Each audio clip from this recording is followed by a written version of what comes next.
Boa noite, lindeusas, tudo bem com vocês? Que bom a gente estar aqui mais uma noite reunidas, né? Hoje eu tô aqui, a nossa convidada especial é a Pamela, do Arquiteta que Virou Mãe, e ela hoje vai conversar com a gente, um bate-papo bem aberto, muito sincero, né? Sobre a maternidade real. Então a Pamela, ela vai contar um pouquinho pra gente sobre os desafios, né, que ela vivenciou na vida dela e como a maioria de nós vivenciamos com a maternidade.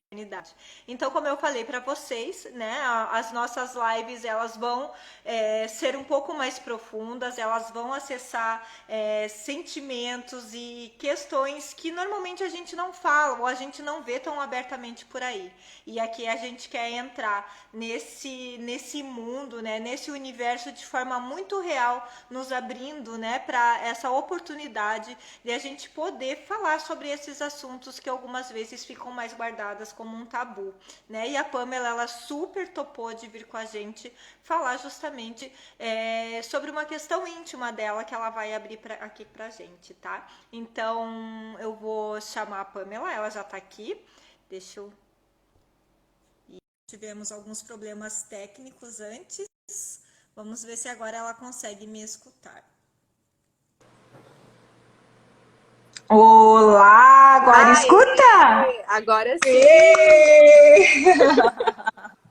Que bom! Agora deu Eu desliguei. Não certo. sei se tem a ver com o Bluetooth, quando meu Bluetooth tá ligado, ou eu reiniciei, desliguei tudo, liguei de novo. Então, Eu tava te agora deu ouvindo, certo. eu tava te ouvindo perfeitamente. A hora que conectava aqui comigo, já ficava tudo mudo.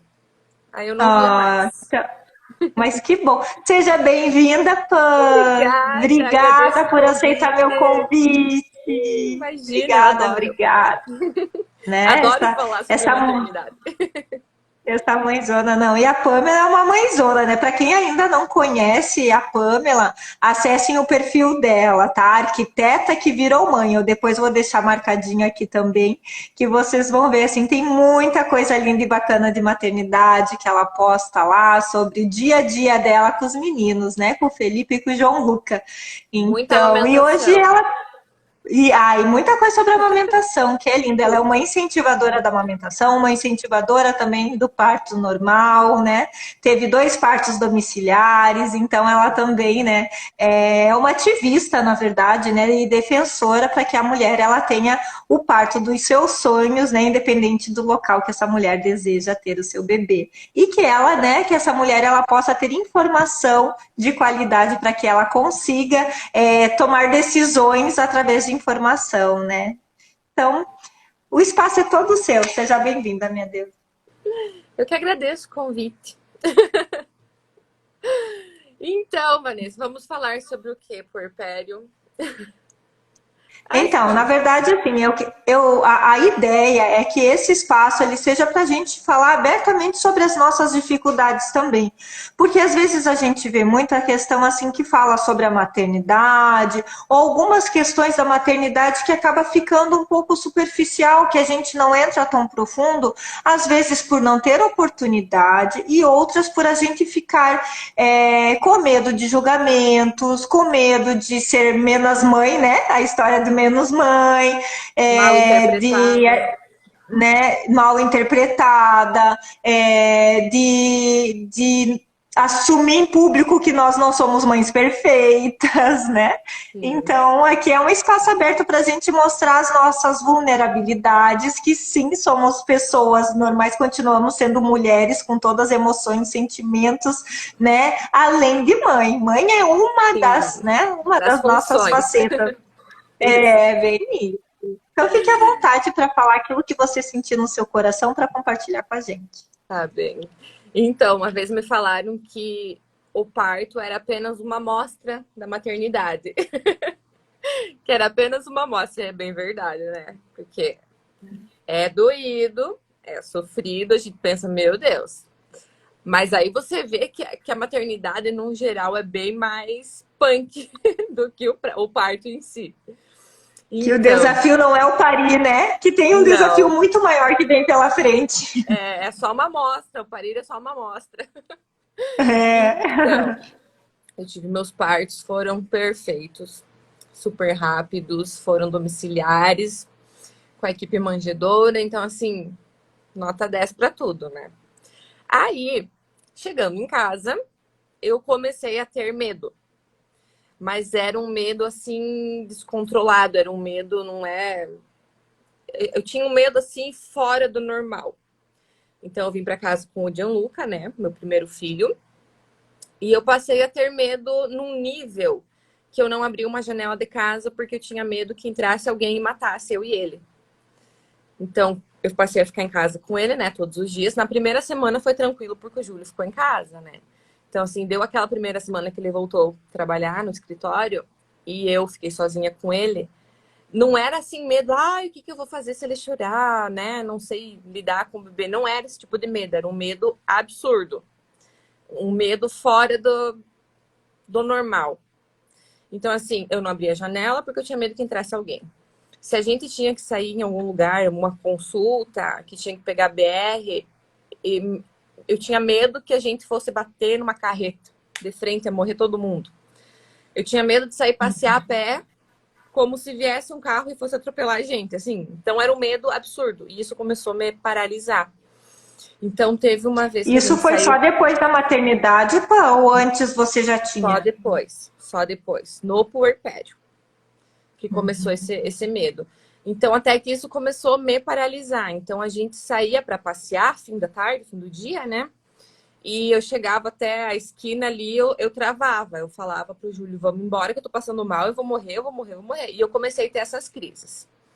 Até que um dia, quando o Gianluca tinha 40 dias, exatos 40 dias. Então, assim, finalizando o puerpério. Eu passei mal. Que na minha cabeça era uma pressão baixa, assim, como se tivesse caído a pressão. E eu fui perdendo, assim, uma maleza, fui perdendo os braços, as pernas, e começou a me dar um formigamento. E parece que aquele formigamento subiu na cabeça e estava no meu cérebro, assim. Eu sentia que eu ia morrer. Eu ia morrer, eu liguei pro Júlio, eu falei, vem pra casa que eu tô morrendo, eu vou morrer. E o Gianluca só mamava no peito. E eu pensava, eu vou morrer, e o que vão fazer com ele, né? Quem que vai cuidar? E como é que vão fazer? E eu fui parar no pronto-socorro. Fui pro hospital. Porque eu ia morrer, eu senti que eu tava morrendo. E foi a pior sensação da minha vida. O pior sentimento. Cheguei no pronto-socorro, viram pressão normal, saturação normal, tava tudo normal. Todos os exames que eles fizeram tava normal. E a enfermeira só falava, se acalma, se acalma. E quanto mais eu pensava naqueles sintomas, pior eu ficava. Eu só falava, meu Deus, eu tô morrendo, eu vou morrer. E me deram um calmante na veia, enfim. Vim pra casa, não conseguia dormir, porque eu ia morrer. Se eu dormisse, eu ia morrer.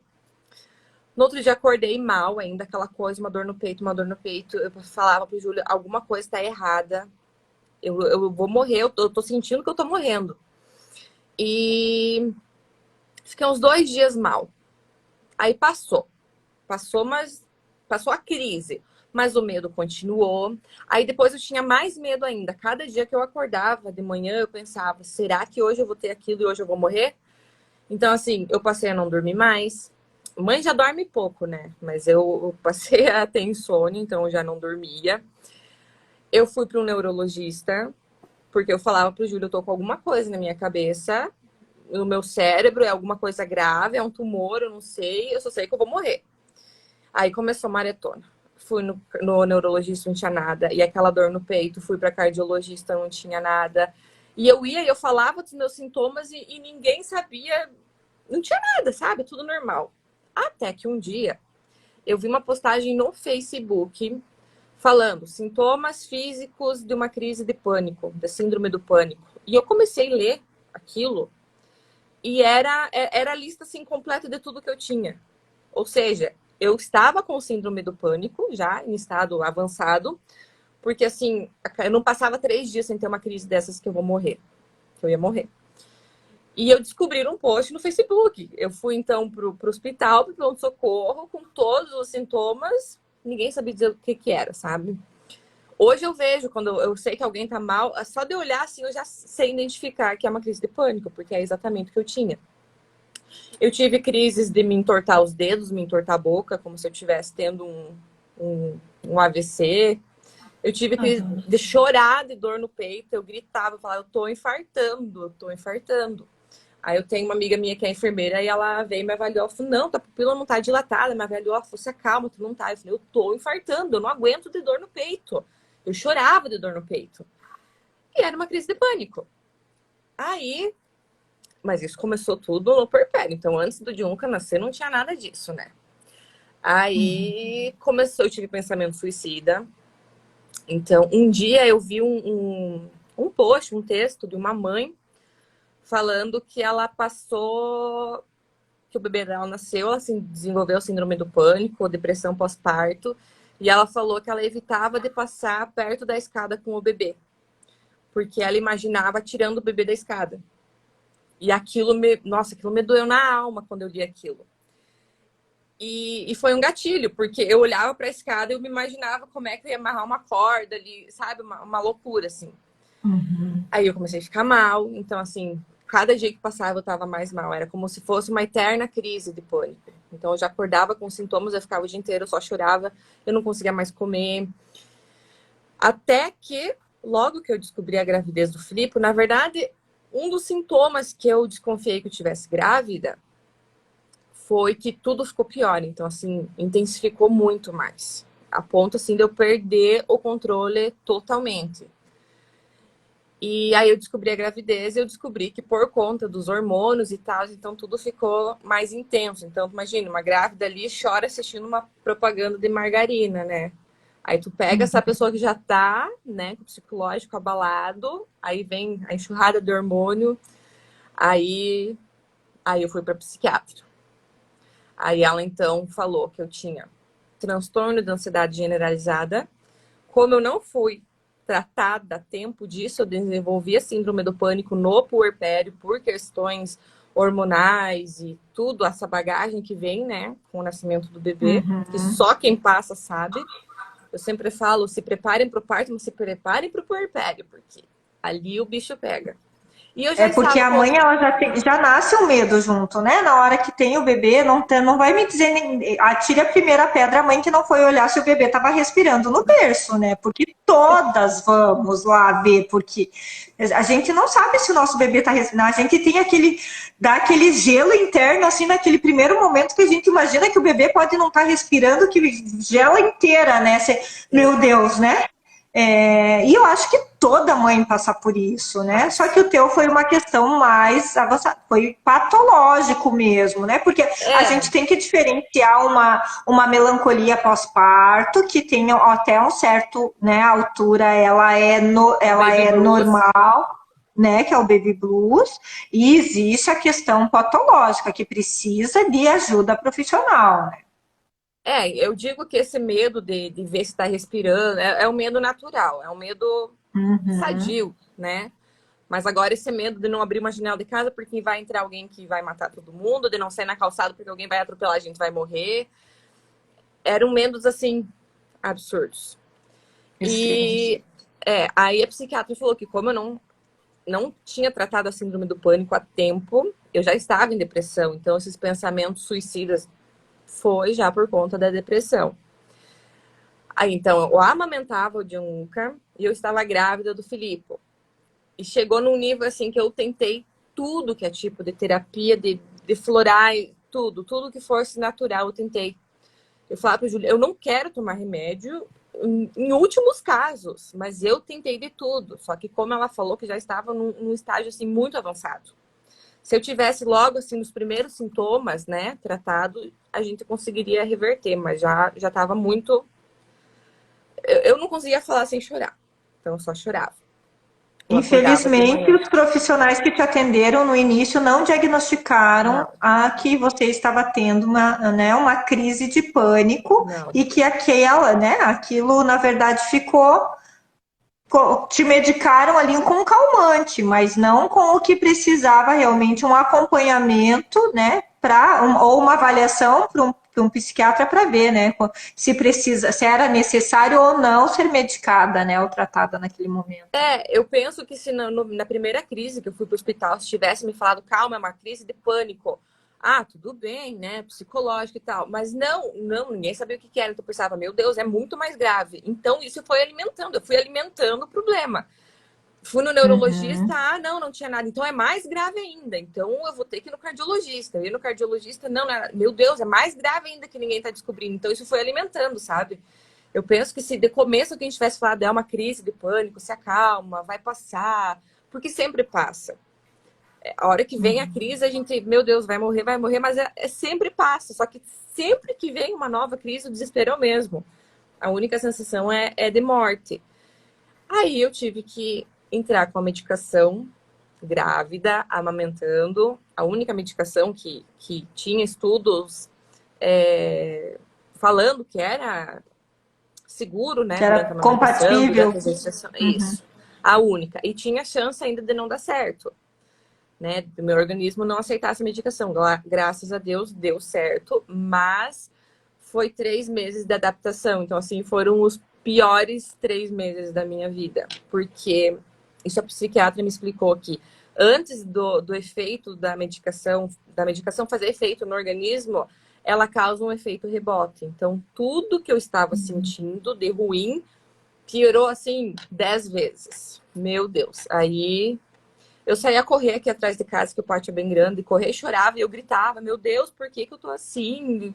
Eu não sabia mais o que fazer. Eu fiquei, assim, tão mal a ponto de eu não conseguir cuidar do Gianluca. Então, tinha dias que eu falava pro Júlio, leva ele lá pra tua mãe, porque eu não... Eu escutava ele gritando, ele chorando, ele falando alto, eu falava, tira ele daqui, porque eu não vou conseguir, não tá me dando uma coisa ruim. Aí depois eu chorava porque eu sentia culpa por sentir isso. Uhum. Eu não Uhum. queria, né, ficar daquele jeito, porque eu chorava, ele vinha, ele fazia carinho, tudo. Mas tinha momentos, assim, que eu escutava ele gritando, brincando com o Júlio, aquilo me fazia mal, me sufocava. Eu falava, vão pra longe de mim. Aí depois eu chorava porque eu tinha culpa, porque eu tava sentindo isso. Então, assim, uma eterna culpa. Aí eu fiquei 5 meses sem dormir, não dormia nada, nada. Aí, tipo, de manhã, amanhecia o dia, já me dava um desespero, já saía da cama chorando. Eu queria, assim, que abrisse um buraco na cama, que me engolisse, que eu fosse pra dentro dela, não precisava levantar. Eu levantava chorando, já saía do quarto chorando. Então foi bem complicado mesmo. Aí depois, com terapias, com microfisioterapias, eu fui entendendo de onde veio esses traumas, porque a síndrome do pânico, ela tem os gatilhos, né? Que a gente fala, os gatilhos para ativar. Então, os meus eram bem antigos, inclusive de outras gerações, que ficaram gravados ali e chegou aquele momento. E todos eles relacionados à maternidade. Então, assim, a hora que eu caí de cara na maternidade, a hora que eu me tornei mãe, essa bagagem toda veio à tona. Aí, era a última gotinha ali do balde que estourou. Você tem ideia da importância, né, de você estar colocando isso, de você falar isso nas redes sociais, porque quantas mulheres não estão passando por isso, né? Às vezes caladas, ou muitas vezes sendo julgadas, né, pelos seus parceiros ou pela sua família, né? Muitas vezes sendo cobradas de que, ué, você não quis ser mãe, ou não sei o que, né? Esse tipo de coisa, né?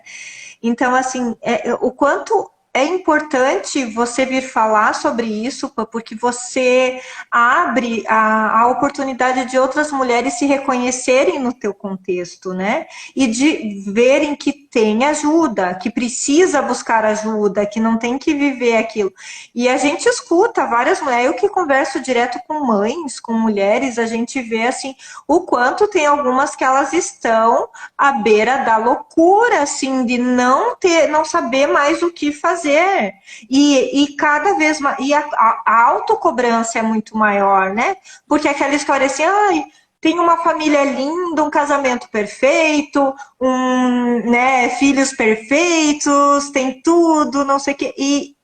E não se vê feliz naquela situação, né? Sim. Se vê com medos, com inseguranças, com incertezas. Então a gente tem que falar sobre isso, a gente não pode sofrer calada, né? Porque isso tem tratamento, né? E quem sabe até cura, né? É algo assim Sim. que a gente tem que buscar ajuda para ir aprofundar, né? Para ir adentrando dentro disso. Você buscou entender através das terapias, né, que te levaram, no caso a microfisioterapia, que te levou a entender o porquê que isso acontece contigo, né? Sim. E até um dos meus maiores medos era que eu estivesse ficando louca. Eu pensava, eu tô enlouquecendo. Aí entrava no Google, pesquisava, né, síndrome do pânico, sintomas, e tinha lá que chegava num nível de depressão que a pessoa ficava esquizofrênica. Eu pensava, meu Deus, esse é o meu futuro, eu vou começar a ver coisas, eu vou começar a ter alucinações. E quanto mais eu pensava, pior eu ficava. Teve um dia, eu vou dar um exemplo aqui, que eu tava com fungos no ouvido. Então, assim, começou uma coceira, um incômodo no meu ouvido. E foi. Eu fui no otorrino, ele avaliou, ele falou que tinha um fungo, tinha que fazer um tratamento. E eu fiquei pensando naquilo. Eu falei, meu Deus do céu, esse negócio vai aumentar, eu vou perder a audição. E eu comecei a pensar nisso, e por alguns minutos eu perdi a audição. Então, assim, a minha cabeça alimentou aquilo. E eu falava pro Júlio, eu tô surda, eu não tô ouvindo mais nada. Eu lembro que eu tava ali no quarto do Gianluca e tinha um colchão no chão que a gente tava brincando. Eu deitei no colchão e falei, eu tô surda, não tô ouvindo, liga pra alguém, chama a Júlia, que é minha amiga, que ela é enfermeira aqui. Toda vez que eu passava mal, ela vinha me acudir, me acalmar. E eu tô surda, eu fiquei, depois assim, não. O Júlio tentou ligar pra ela tava no banho, não atendeu, então assim, deu aqueles 5 minutos, sabe? Me concentrei na respiração, foi passando, voltei a ouvir. Então, assim, a minha cabeça, eu pensando que eu iria ficar surda, a minha cabeça me deixou surda durante essa crise de pânico. Então, eu pensava, agora eu vou morrer de vez. E eu lembro que logo que começou isso, pra mim, perguntava né, para quem eu fazia terapia, eu falava, meu Deus, gente, por que não me deu isso então quando eu estava na faculdade, que eu vivia, nossa, por aqui, eu trabalhava o dia inteiro na faculdade, trabalho, assim, eu vivia 1000, né? Por que não me deu isso? Eu falava, meu, agora, assim, casada, com um filho na nossa casa, formada, assim, a vida tá, né, perfeita. Tranquila. Isso, ó. Aí tem muitas pessoas que associam isso com ingratidão. Nossa, tem tudo na vida e olha como é que tá. Né? Agora que ganhou o bebê, pronto, agora vai enlouquecer. E eu lembro, logo nas primeiras crises, que eu comecei a chorar, eu chorava, e a Júlia me perguntava por que tá chorando. Eu falei, eu não sei. Eu abraçava logo no puerpério ali, 6, 7 dias de nascimento do Gianluca. E eu abracei uma toalha de banho, eu encharquei a toalha de tanto chorar. E o Júlio falava, meu Deus, mas olha aqui, ele é perfeito, olha, tá tudo bem. Daí sim, meu Deus do céu. Aí eu chorava assim, parecia que não ia ter fim. E isso é uma coisa que eu sempre falo para as minhas amigas, quando elas estão grávidas, quando elas têm bebê. Falo, se prepara que a hora que der ali 5, 6 dias de nascimento vai dar uns... Vai, espero que não dê, mas pode acontecer que dê episódio de Baby Blues, vai dar vontade de chorar. Me chamem, eu sempre falo, me chamem que eu acalmo vocês. Ou abrace uma toalha e chore, porque é horrível. A gente se sente assim, a única coisa que eu tinha na cabeça que eu tava ficando louca é que eu ia morrer. E daí eu ia deixar meu bebezinho ali, tava grávida, nossa, passou, né? Passa. Mas quando a gente tá ali naquela posição, é de desespero total. Total. E eu acho assim que em qualquer grau, né, em qualquer nível, se você, né, no pós-parto não se sentir bem, ver que tá muito triste, tá chorando demais, não custa avaliar para ver se tá dentro do que pode ser, Normal. né, normal do baby blues, que é, né, simplesmente aquela melancolia pós-parto, que é mais leve e branda, né, ou se é algo que precisa realmente de um acompanhamento profissional. Por isso que é importante, né, a gente já conversar, deixar isso claro para os nossos parceiros também, porque eles conhecem, né, as pessoas que convivem com a gente sabem até onde a gente pode ir, né, de ser algo normal ou algo que está fugindo do controle, que não é normal, né. É diferente você, qualquer coisinha tá chorando, né, no pós-parto, tipo... eu brinco assim que pós-parto a gente é aqueles altos e baixos. Tem um momento que você tá uau, né? A melhor mãe do mundo, super Sim. feliz, faceira, que colocou aquela roupinha linda no bebê, que escolheu, que não sei o que, não sei o que. Daí daqui um pouco você vai lá cortar a unha do bebê e corta o cantinho do dedo. Daí você chora, porque você é a pior mãe do mundo, como que pode cortar o cantinho do dedo do bebê? Que, meu Deus do céu, passa tempo chorando, porque eu não sirvo pra ser mãe, por que que eu fui querer ser mãe? Porque, né? Então a gente tem que cuidar que tem esses altos e baixos, mas ver se tem os altos e baixos. Se não tem o alto, opa, se só tá tristeza, se só tá, é também um alerta para se preocupar, né?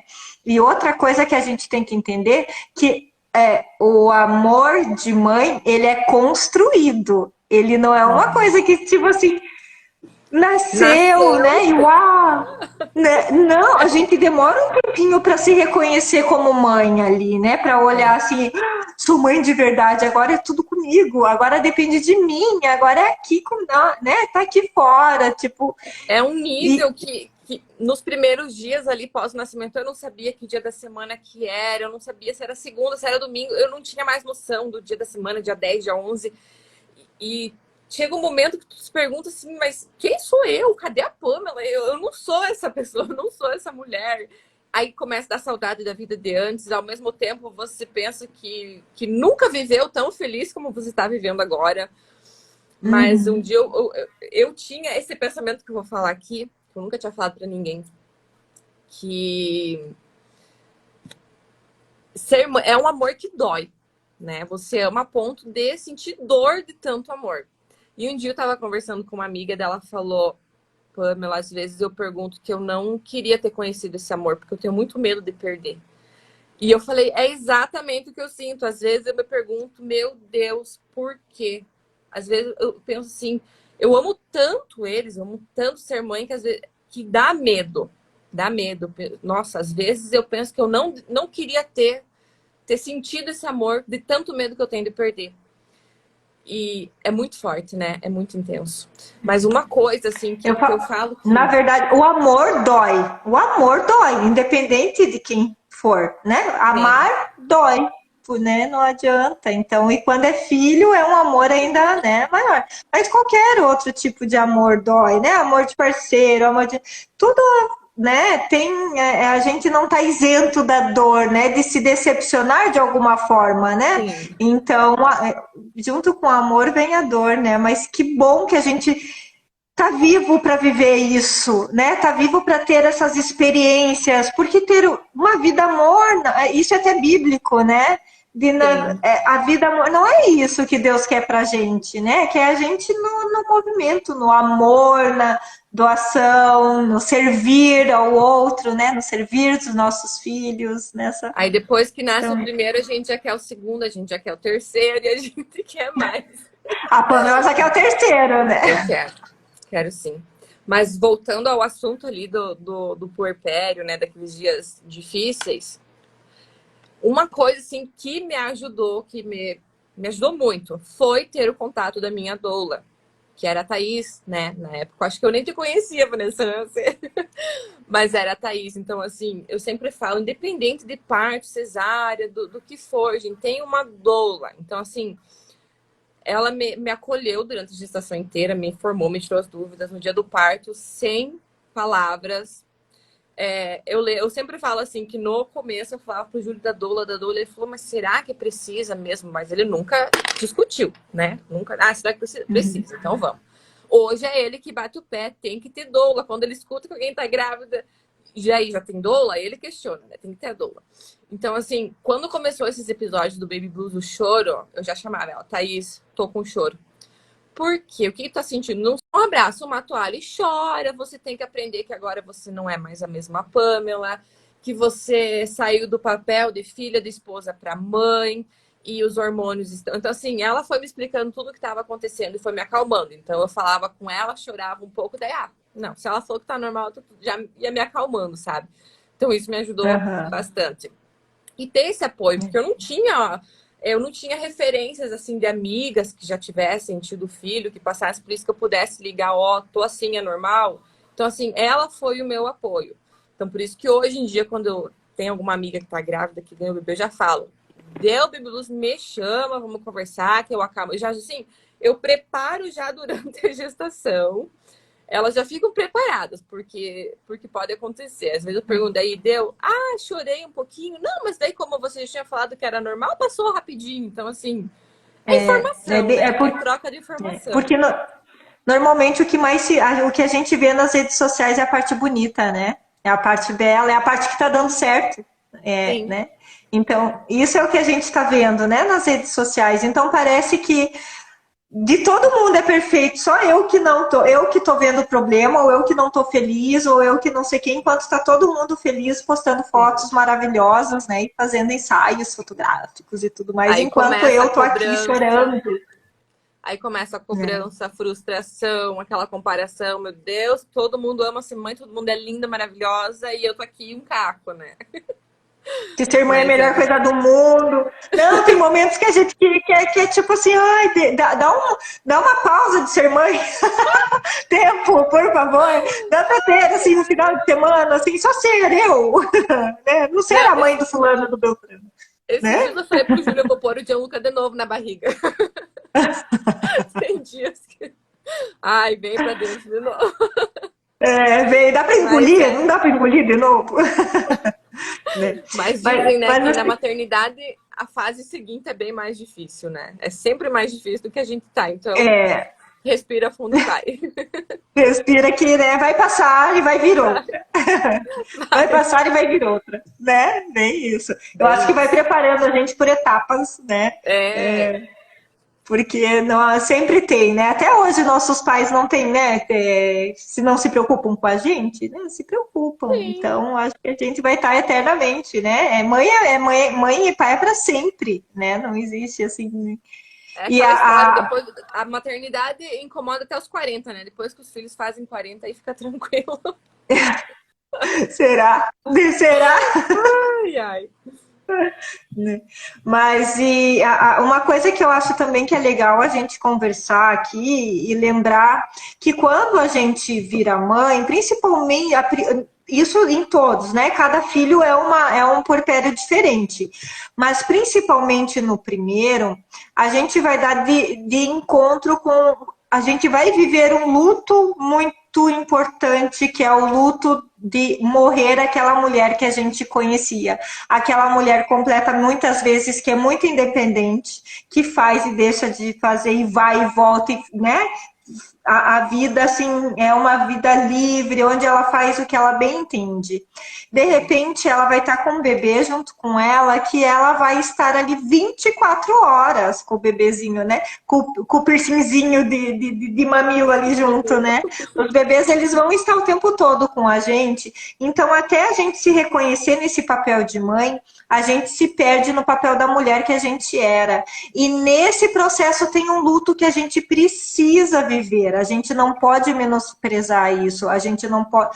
Porque para os nossos maridos também tem mudança, para os nossos parceiros tem mudança, mas a vida deles continua. Ela tem, então, se ele tinha o futebol da sexta, ele vai continuar indo no futebol. Nos primeiros dias, ele até dá uma mão, mas daqui um pouco ele tá indo no futebol da sexta, tá indo no churrasco do domingo, tá indo não sei aonde. Nós não fazemos mais nada se não for junto com o bebê, né? Se o bebê não for junto com a gente, não... Nem tomar banho, nem fazer cocô. Nem fazer a gente cocô. Faz com plateia. Sim, né? Tem gente ali junto, né? Então, é aquela história. E quando a gente não tá com eles junto, tá no meio do banho, a gente tá escutando chorando que nem tá chorando, né? Mas a gente escuta choro de dentro do banho. Você sai correndo lá, saiu correndo do banho, ué, por que ele tava chorando? Tá chorando nada, tá dormindo aqui, não acordou nada. E a gente tá escutando choro dentro do banho, né? Vozes da cabeça. Sim, bem isso. Mas a gente tem que se acolher nesse momento de vivenciar esse luto mesmo e chorar pela mulher que não é mais. Só que também, ao mesmo tempo, acolher essa nova mulher que está se transformando, né? Essa mulher que está nascendo, tem uma nova mulher nascendo ali, que além de mãe é uma nova mulher também, que traz, né, a bagagem do passado, mas é uma mulher que ela vem numa... É a borboleta, né? A gente estava num casulo e a borboleta, ela saiu desse casulo e vai começar a criar essas nossas asas. Então a gente precisa viver esse momento, saber que ele vai acontecer.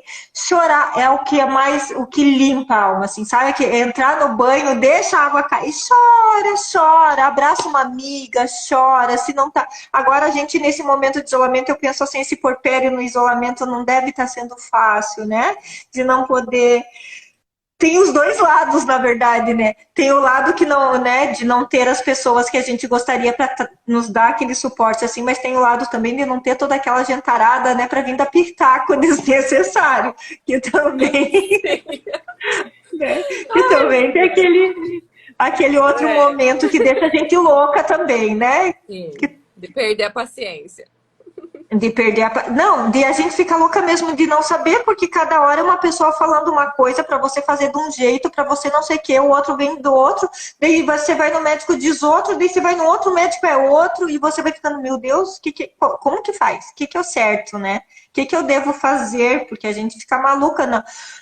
Como é contraditório a forma de maternar, né? Por isso que eu acho que a gente precisa se conectar com o nosso coração, com aquilo que faz sentido para a gente, buscar uma linha, né, dentro da maternidade que nos, né, que a gente se identifique e seguir aquele caminho. Procurar um profissional, né, um pediatra que pense parecido com a gente, né, porque eu estava vendo até ontem. Eu lembro que logo depois do parto, a Reni me falou assim... Nascer um bebê, nasce uma mãe. Literalmente. Ela falou, quando tu não souber o que fazer, segue teu coração, porque intuição de mãe vale ouro. Ela me falou isso. E isso foi assim, como se fosse um abraço. Pensei, meu Deus, porque eu estava pensando, vou chegar em casa e fazer o quê? Faz o que tu acha que vai ser melhor, ela me falou. Intuição de mãe é melhor do que pitaco de qualquer pessoa. E funciona. Funcionou. Uhum. Então, assim, não sei, eu vou perguntar agora pra ti. Você teve episódios de Baby Blues após o nascimento do segundo, do terceiro?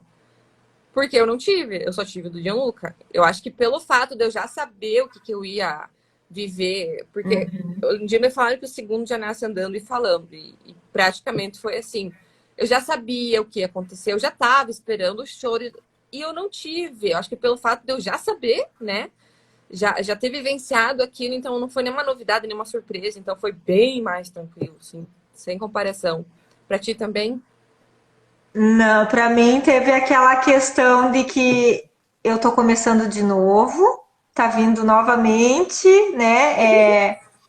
Tipo, aqueles momentos assim, agora que eu ia poder me libertar de novo, dormir, fazer tudo que eu ia poder, né? Naqueles momentos de extremo cansaço, por que eu fui inventar de ter outro bebê? Por que, sabe, aquelas cobranças, assim, de tipo assim, tava tão bom, eu já tava dormindo à noite, eu já tava isso, eu já tava aquilo, eu já tinha liberdade, eu já podia deixar na casa da avó, eu já podia, sabe? Então, tive essas questões, assim, de aquele repensar naquele momento de cansaço, naquele momento de... Porque os outros filhos continuam demandando da gente, né? E ainda tem um bebê, né? Eles também te pedem atenção, eles também. Então, assim, uma coisa que me ajudou muito logo no início foi... Eu fiz um camão no meu quarto. Eu fiz uma cama... Eram 2 camas de casal e mais o berço, tudo junto, assim. Porque aí foi todo mundo, nós 5 dormindo junto, porque os meninos, eles queriam atenção, né? Ficaram mais dengoso, mais não sei o que. Eu falei, então vamos todo mundo dormir junto com a mãe. Todo mundo com a mãe. A gente fez aquele camão gigante, e aí a Melissa ficava no berço, os meninos, né, dormindo juntos numa cama de casal, e o meu marido na outra. Deu assim... Eu acho que na terceira noite, o Felipe, que era o mais velho, acordava bem cedo para ir para a escola, já pediu para voltar para a cama dele. Porque, mãe, a Mana não deixa eu dormir porque ela chora muito, porque não sei o que, não sei o que, não sei o que. Beleza, pode voltar pro seu quarto. Quando você quiser, a cama tá aqui ainda. Olha, deu aqui o Murilo que tem o sono mais pesado, mas mesmo assim, daí a gente acende a luz, daí não sei o que, né? Então acabou que o Murilo acho que deu umas 2 semanas. E aí, ó, pediram para voltar pro quarto deles. E assim, foi natural, foi eles que escolheram, sabe? Eles gostaram de ter participado, de fazerem parte naquele momento, né, da chegada da irmã, mas como também eles acharam, não, agora é melhor a gente voltar para o nosso quarto e vamos deixar ela aqui. Então, isso para nós, assim, também ajudou bastante, porque não tinha aquela questão, porque a gente também se sente culpada de não dar atenção para os outros filhos, porque você sabe que o bebê precisa de mais atenção, né? Então, enquanto o bebê é bem pequenininho, ele dorme bastante, até vai, mas quando o bebê começa a crescer e demandar mais, toda hora você fica mandando para o mais velho, a mamãe já vai, só mais um pouquinho, espera um pouquinho, tem que dar mamar pro bebê, a mamãe tá arrumando não sei o que do bebê, do bebê. Então, a gente se cobra, né? Então essa parte assim que eu achei que foi um pouco difícil, essa autocobrança de querer se dividir igual para todos, né? Mas depois a gente entende que faz parte, e as crianças, se a gente explica, é uma coisa que é mais a gente que sente do que eles, porque eles entendem que tem um bebê ali, que o bebê tá demandando mais, né? Lógico que vai ter os momentos do sono, da carência, que se machucou, que não sei o que eles querem atenção para eles, né? E precisam dessa atenção. Mas eu acho que a gente vai se adaptando, né? E aprendendo junto com eles. Eu falo que é uma ilusão a pessoa que acha que ela vai ser mãe e tem muita coisa para ensinar para os filhos, porque na verdade eles ensinam para nós muito mais do que a gente ensina para eles. Eu aprendo todo dia com eles, todo dia tem alguma nova lição assim para se aprender. É a mais pura verdade. A gente aprende bem mais. Então, gente, se alguém quiser fazer alguma pergunta, falar, né, perguntar alguma coisa para Pamela, aproveitar, né, que ela tá aí de coração aberto, né, abriu a caixa preta para nós, né? E eu sempre falo, quando alguém quiser conversar, me chame, que eu arrumo um tempo para todo mundo. Porque a hora que a gente precisa, é difícil de achar alguém que entenda, né? Então, depois que a gente passa por isso, eu acho que é muito mais fácil você conversar com alguém que já passou, que já viveu aquilo, que já superou. E então, eu tô de braços abertos, coração aberto para conversar com quem quiser. Só me chamar. Ai, muito obrigada, muito obrigada. Uma coisa que eu queria indicar também para as pessoas, né, para quem vai ser mãe, é aquele livro da Laura Gutman, né, que é a Maternidade Encontro com a Própria Sombra, que ele traz também a gente olhar para dentro da gente, né, de uma forma de entender essas sombras. Porque o momento da gestação é o momento da luz, né? Que a gente está super iluminada, nossa, é aquele momento uau, né? Da mulher. Toda atenção é da mãe, exatamente. Toda atenção é da mãe, tudo ali. Tanto que até isso me lembrou agora uma vez que eu fui visitar minha prima. A minha prima mais velha, que foi a primeira que teve filho, e a gente foi visitar na maternidade.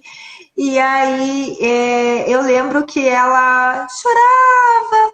Daí eu fui lá conversar com ela, perguntar por que ela tá chorando.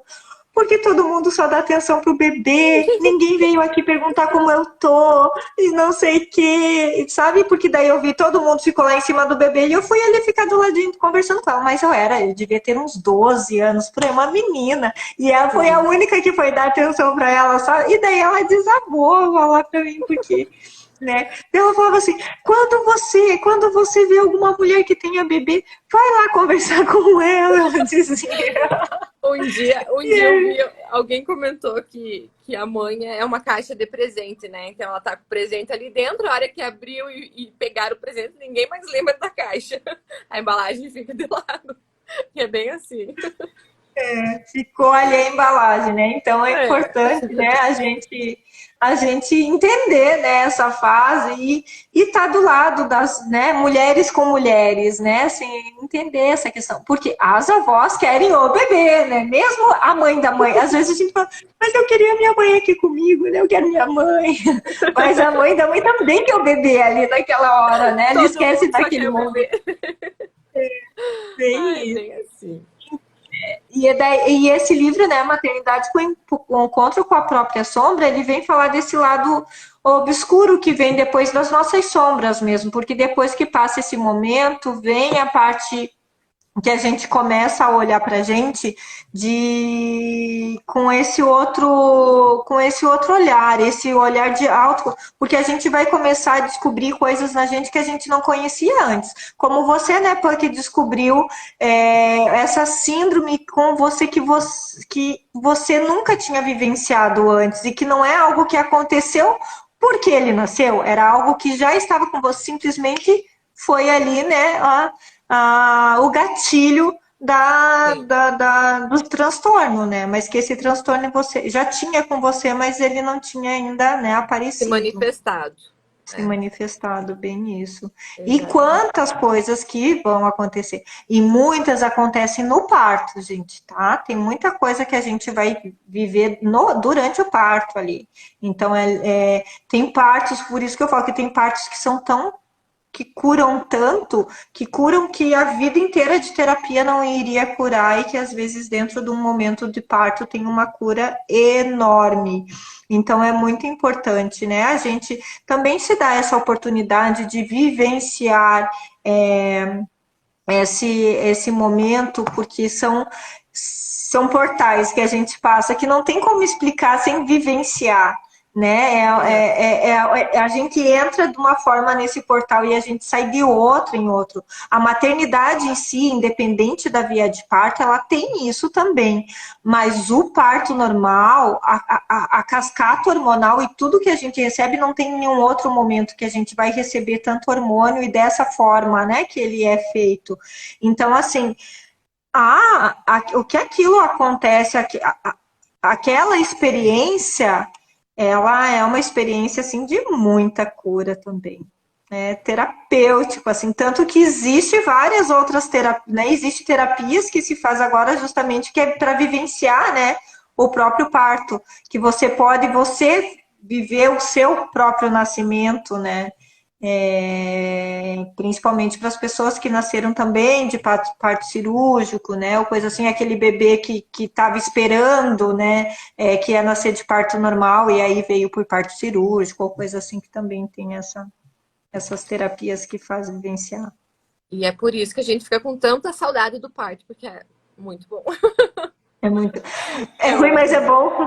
É ruim, mas Não, é é bom. muito Nossa, dá muito saudade. dói, mas é o que eu falo, assim, tem dor, mas tem superação, tem transformação e não é sofrimento, né? É Não. uma dor diferente de É sofrimento, não uma é dor uma com dor de doença, propósito. é uma É, dor é uma dor que a não é gente uma dor em sabe vão.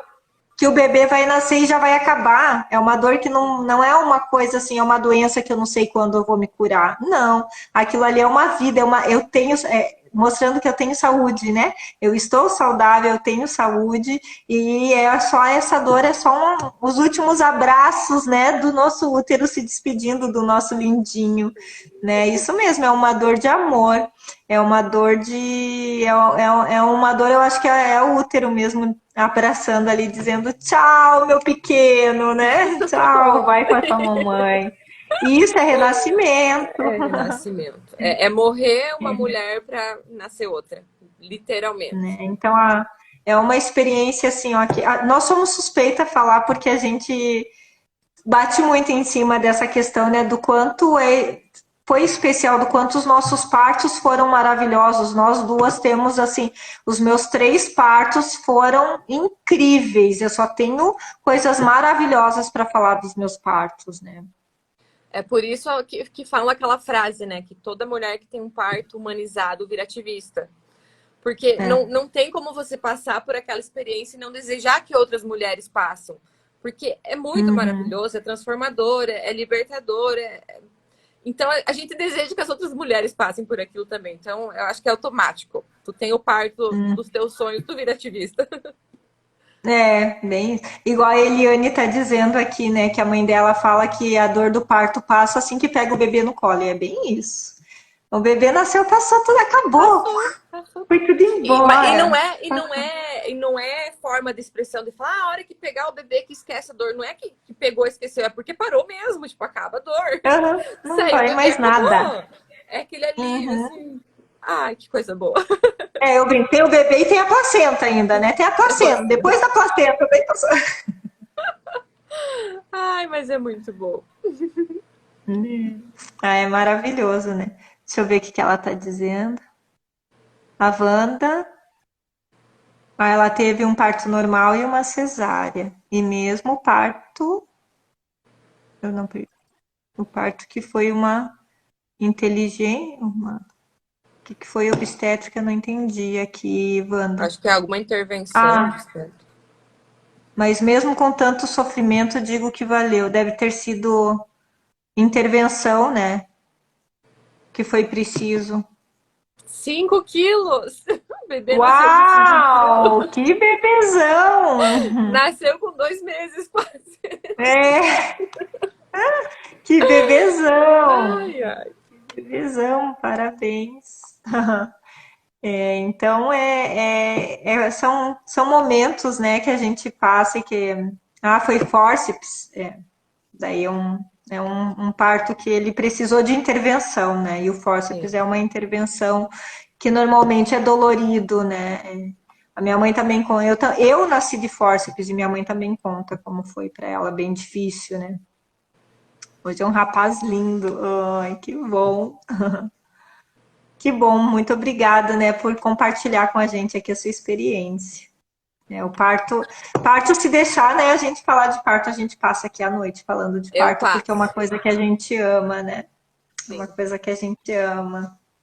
Olha, Uhum. e mesmo passando por fórceps, né, e com dor e como foi, né, a Wanda diz que valeu muito a pena, né, e que ela passaria novamente por tudo isso. Então né, são situações assim que a gente, eu, né, que passei pelos três que eu passei, eu diria passam, né, tem a oportunidade, lógico, nem todas as mulheres vão ter a oportunidade, mas aquelas que querem ter um parto normal, que elas vão atrás de profissionais para auxiliá-las, para orientá-las. E, gente, tenha uma doula.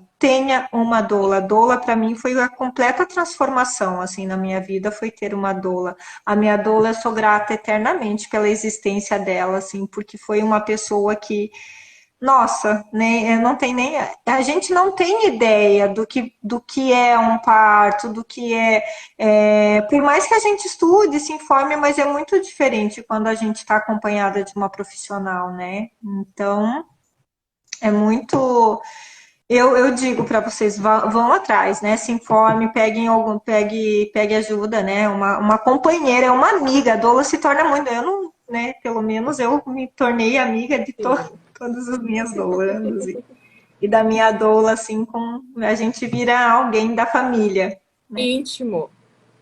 Bem Literalmente, a íntimo. gente fala das intimidades e é muito natural.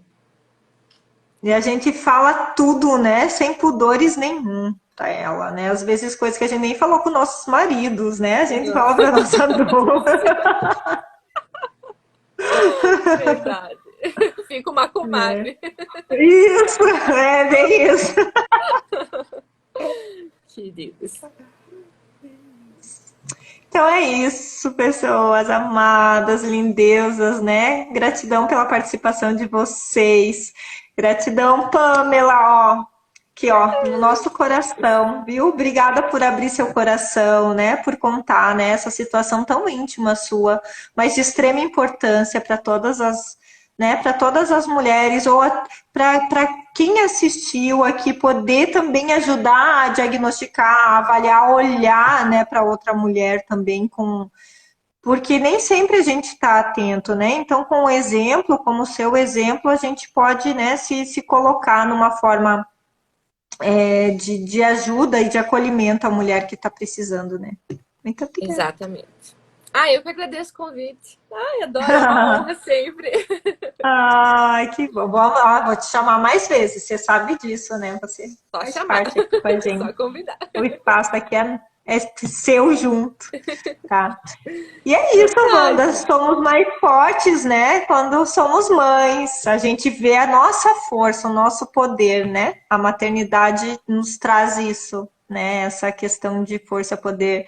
Tanto que não é à toa, né? Que mulheres chegam a tirar carro de cima de criança, né? Fazer coisas que, né? Mover coisas do lugar. E a leoa, né? O animal que habita dentro da gente, a gente não mexe com as nossas crias, né? Não mexe com Não. meus filhotes.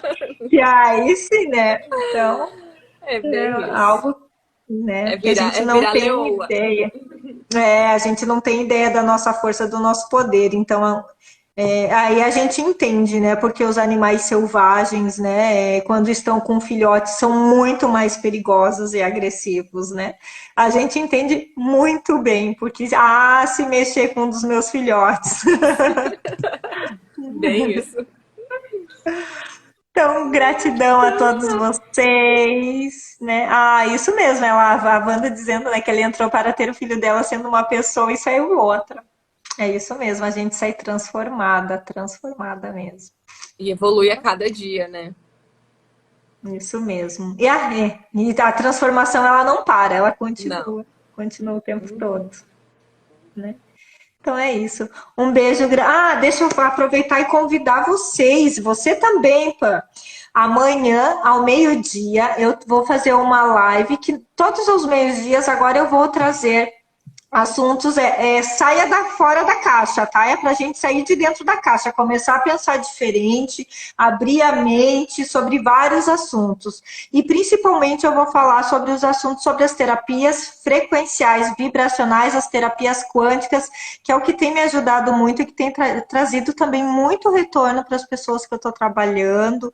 Então, assim, ainda é muita coisa que são assuntos antigos novos, como que eu vou, né? Porque é muita coisa, a física quântica, ela já é antiga, né? Mas agora a gente traz num olhar novo, com foco também dentro da medicina e outras questões energéticas e frequenciais que se vinha estudando antigamente, se perdeu no meio do caminho e está se retomando agora.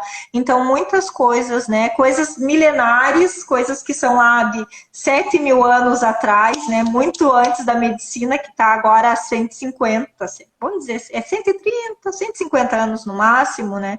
Mas que agora retoma como, né, o entendimento de que todos somos energias. Então, a gente vai trabalhar um pouquinho, eu vou trazer um pouquinho mais, contextualizar um pouco mais sobre essa questão energética de nós como seres energéticos, e aí se explica também o fato de você ter ficado surda por você criar essa surdez em você. Então, nós somos co-criadores de tudo na nossa vida, tá? Então, a gente acessa campos, a gente vive num mundo de múltiplas possibilidades, onde tudo é possível. Tudo é possível, né? E a gente tem formas de como a gente acessar. E hoje a ciência, ela nos traz mecanismos, nos traz ferramentas para conseguir acionar, né, esses mundos dessas múltiplas possibilidades. Então eu vou trazer um pouquinho desse tipo de informação que é um pouco complicadinha, assim, mas vou tentar trazer de uma forma mais lúdica, com experiência prática, com como eu estou inserindo isso na minha vida, como eu já inseria, e aí, como eu estou inserindo agora dessas novas técnicas, dessas duas novas formações que eu estou fazendo. Então, eu tenho a minha formação, que é minha especialização em mente e meditação, que é um aprofundamento baseado nos ensinamentos do yoga milenar, junto com as terapias frequenciais quânticas, que é a outra formação que eu estou fazendo. Então, eu vou trazer esses conteúdos aí para vocês, fresquinhos aí. Ai, queria morar aí pra fazer yoga contigo. Né? Adorar. Vamos fazer online. Vamos fazer, né? Hoje eu não posso nem dar aula. Agora a gente está em lockdown, né? Não dá para dar aula presencial. Verdade. Deve ser muito bom. Tá. Vamos sim, tá? E lembrando também que quinta-feira agora abre, já que você está falando, abre uma nova turma de yoga com foco em mente e meditação. Então, fica aí também o convite para vocês. Amanhã ao meio-dia tem live, quinta-feira à noite começa uma nova turma, mas quinta-feira, depois da minha aula, ainda tem papo reto com a Vá, que a gente vai falar um pouquinho, chega de mimimi, vamos parar de reclamar e assumir o controle das nossas vidas. Adorei. Tá bom? Beijo. Beijo, Beijo. beijo para vocês. Boa noite, Satnam. Satnam, lembrando, no yoga, Satnam é eu me conecto com a sua verdadeira identidade, que é a sua essência, é a sua identidade, não é aquela que nasceu e que vai, não, é a identidade infinita, aquela verdadeira, a sua essência. Então eu me conecto com ela, Satnam. Fácil de falar, vai, quero ver você. Satnam. Satnam. Isso, Satnam. Satnam. É isso aí, Sat é verdade e Nam é identidade. Beijo, beijo. Beijo. Boa noite, Beijo. meus amores. Tchau, tchau. Tchau.